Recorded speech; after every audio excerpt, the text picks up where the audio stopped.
السلام علیکم ورحمت الله وبرکاته. په کراچۍ کې نیکه راپاڅېدو او خپله نوسۍ یې په چاړه باندې حلاله کړه او خپلې نوسۍ سره یې ډېر غټ ظلم وکړو.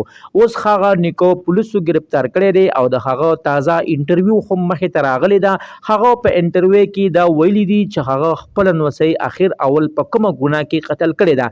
د نوسۍ یې داسې څه ګناه وه؟ نو ملګرو که تاسو ځان د دې ټول معلومات نه پوره خبرول غواړئ نو مهرباني وکړئ زموږ د چینل مهادر سره سبسکرایب کړئ او خوا کې ورسره د ټلۍ بټن ووهئ چې تاسو ته زموږ خبر ډېر زر در رسي. ملګرو دا دردناکه او افسوسناکه واقعه په جکسن بازار کې راغلی ده چې دا په کراچۍ کې یو غټ بازار دی چې دوی هلته کې خپل کور او نیکه راپاڅېدو او خپله نوسۍ یې په چاړه باندې حلاله کړه او په دې وجه یې حلاله کړې ده چې دا نوسۍ یو ګاونډي سره مټیزه تښتېدلې وه او دا نوسۍ واپس خپل کور ته راغلې وه، خو دې نیکه ورته زړه کې اچولو ځکه چې دا نیکه د بونې اوسېدونکی و او دا نیکه د خپلو خپلوانو سره مړی ژوندی هم پریښی و ځکه چې خلکو به ورته همدغه پیغورونه ورکول چې ستا نوسۍ پلانکي کس سره مټیزه تښتېدلې ده.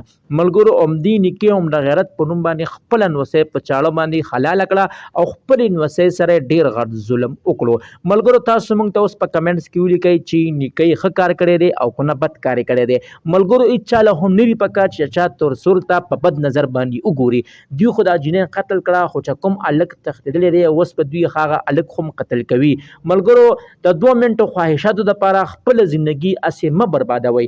که تاسو یوه جنۍ خوښه وي نو خپل مشران د پښتو معاشره را خپل مشران ولګئ د هغو کور ته او په هغو باندې جرګه وکئ نو انشاءالله ستاسو نکاح به ښه په حیا عزت باندې وشي.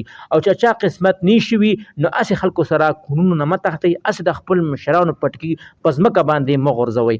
ملګرو زما د طرف نه دغه معلوماتو د دغه رنګې معلوماتو دپاره زموږ د چینل مهادر سره ضرور سبسکرایب کړئ او خوا کې ورسره ضرور د ټلۍ نشان ووهئ چې تاسو ته زموږ خبر ډېر زر در رسي. السلام.